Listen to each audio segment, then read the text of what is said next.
Boom, baby! Today we're going to talk about the science of persuasion. Now you might be wondering, why would you want to learn how to be persuasive and use persuasion? I mean, if you were to think about it, that's how you navigate your life. When you go out and you go do, let's say, like a job interview or something like that, one of your most secret, your biggest weapons is going to be out there is going to be your ability to use persuasion to be able to convince and motivate your potential employer to hire you. If you're going to get married, somehow you've got to be able to convince your spouse that you're the right person, and so you've got to use all these ethical, like there's ethical means and ways that you can take and start persuading people. And so what I'll take and show you today is I'll show you like 3 secrets on methods and strategies that you can use to persuade people. So persuasion is not just used for taking and selling a product, although the reality is if you go looking for a job, you are the product that you're pitching your services to them, and that's why they should take and hire you. So the cool thing is persuasion's in everything. The thing that you can do is there's a systematic way you can discover and learn a system that would allow you to immediately become persuasive. And so and all it takes is just a little bit of time commitment. There's really not a huge amount of effort that's going to be required to help you to discover, learn the persuasion. But I'll give you 3 secret ingredients. Like when you're starting to market or monetize or try to sell any type of product, these are probably 3 of your biggest weapons that you're going to be able to start to deploy to be able to start influencing people to be persuaded. And so I'll break this down for you, okay? So secret number 1, okay? This one right here is social proof.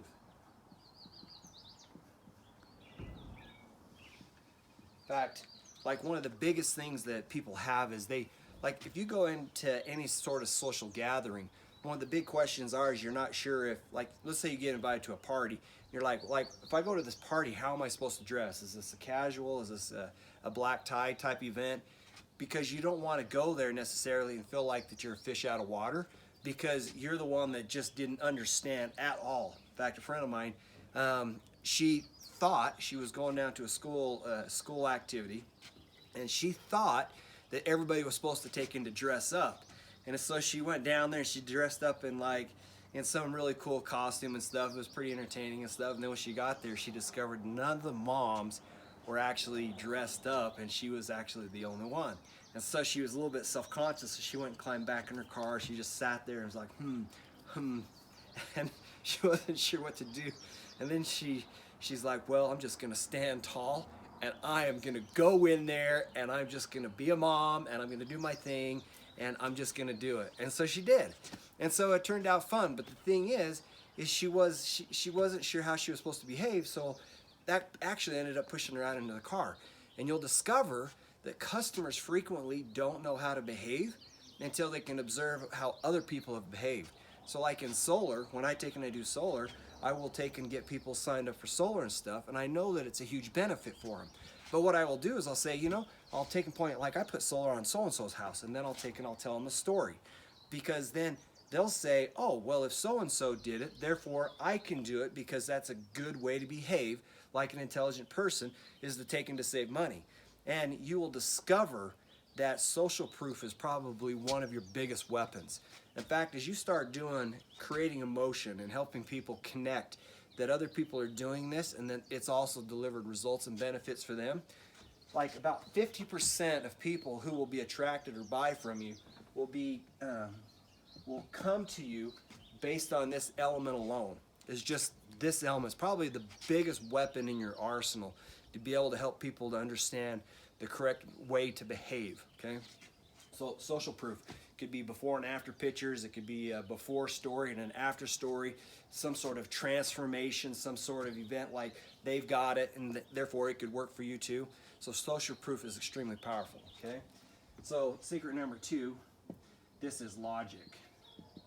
Now, there's a group of people out there in this world who will not be convinced to do a thing because their wiring in their mind is slightly different in the sense that once they see the social proof, they're like, well, I can't just jump up and take and buy the thing, or I can't take and do the thing right now. They're like, well, like they're get this little bit of analysis paralysis that goes on. And so like I know on myself, that's kind of how my mind works. And so then I'll start looking at things, start analyzing things, trying to justify owning it. Like if you were to go, like somebody was to take and go buy a Lamborghini, right, for example. And so like in this case, they probably made an emotional decision because they wanted this feeling, right, that they went and did something cool. Now they got something that's, not a lot of people have. But then you might say, dude, man, why'd you take and buy that Lamborghini? They're like, it gets great gas mileage. Like, right? Like, who wouldn't want a reliable car with great gas mileage? And so they will start coming up with logic or reasons that will allow them to take and to buy. And so when you're thinking about like how you position yourself, people will look at, it's like you're in an employment interview and stuff.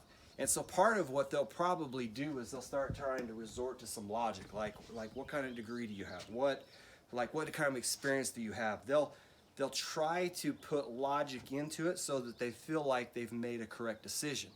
And so when you think about it, once you've got the emotional piece into the play, this like social proof, then you're going to slide into this logic piece of it, and you're going to help them be able to justify the decision so that they've got like plenty of evidence, like, yes, I have to do this because it logically makes sense. Like putting solar on your house, it logically makes sense because it logically reduces your power bill, right? Buying, maybe, I don't know, I was gonna say maybe you're interested in like a Toyota Camry or something. And you might say, logically, it makes sense to own this car because it's reliable, it's got good gas mileage, it's like a whole bunch of things, right? And so then you can justify being able to do this thing. What you'll discover on logic alone, you're going to get about another 30% of people who will actually take and be interested in what you're offering because you came in and you swept in with this little piece called logic. Okay, so number 3, this is you could call it urgency and scarcity. So what this really is creating a fear of missing out. Now, what do I mean by fear of missing out or urgency and scarcity? What you understand is a lot of people, well, not a lot of people, almost everybody that you know will take and they will sit in a passive state and they will not take action to get something done until all of a sudden they feel like it's too late. They're not going to be able to get the thing, like the thing's going to disappear. And so if they think that they've got eternity to be able to make the decision to get this thing, what they're going to do is they're going to delay and put off making a decision because they can go get this thing at any point in time. And so when you'll see, if you ever go to Amazon.com, you will see that they'll put up in there, they'll create this urgency. It's like there's 10 left. Right? And since you know Amazon sells 10 billion widgets a day, you're like, oh my word, if I don't buy it now, they'll never have it again.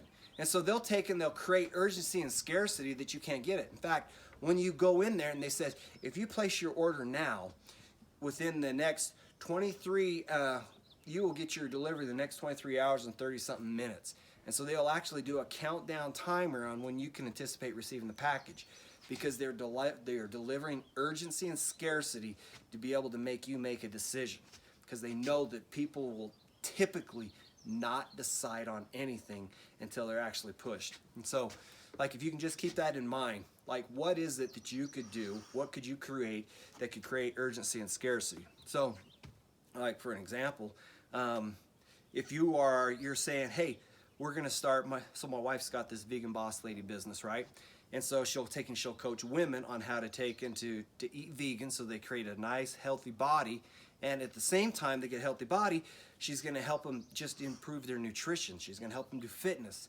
But here's the deal. Like, she's got a class that's coming up, and it's starting on like 1 week from today. But there's going to be a cutoff deadline for you to be able to get into this. Like, if she said that you could get it any time in the next 100 years, you would delay making the decision. But when she says, hey, I'm going to start it on this date, so whoever's in's in and whoever's out's out, you're not going to be able to get it. And the price might actually change because the program's going so well that we're going to be able to take and increase it. And you'd be, why would I want to pay more when I actually want this result and I can get it right here, right now?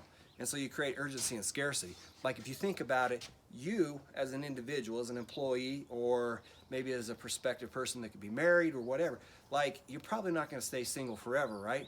You're going to come off the market. And so, like, I'm not trying to say you try to instill fear in, like, well, maybe a little bit.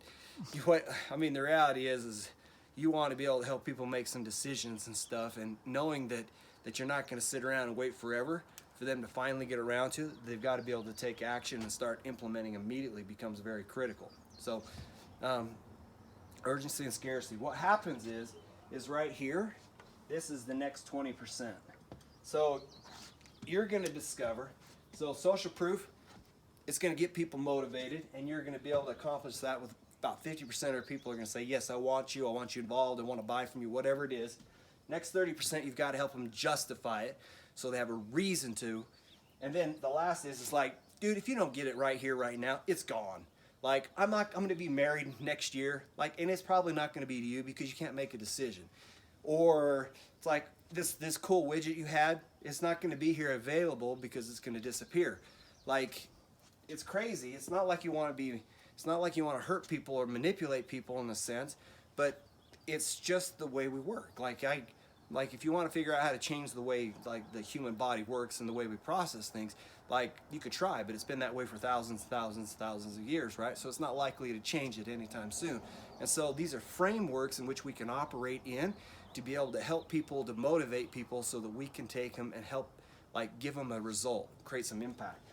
And so that's why we'll take and drive urgency or scarcity, or another word is FOMO, fear of missing out. So anyway, hope this helps. This is Rags to Riches Transformation. And I'm showing you things that like literally could take and help you. Just take and learn it, implement it, and boom, baby. All right.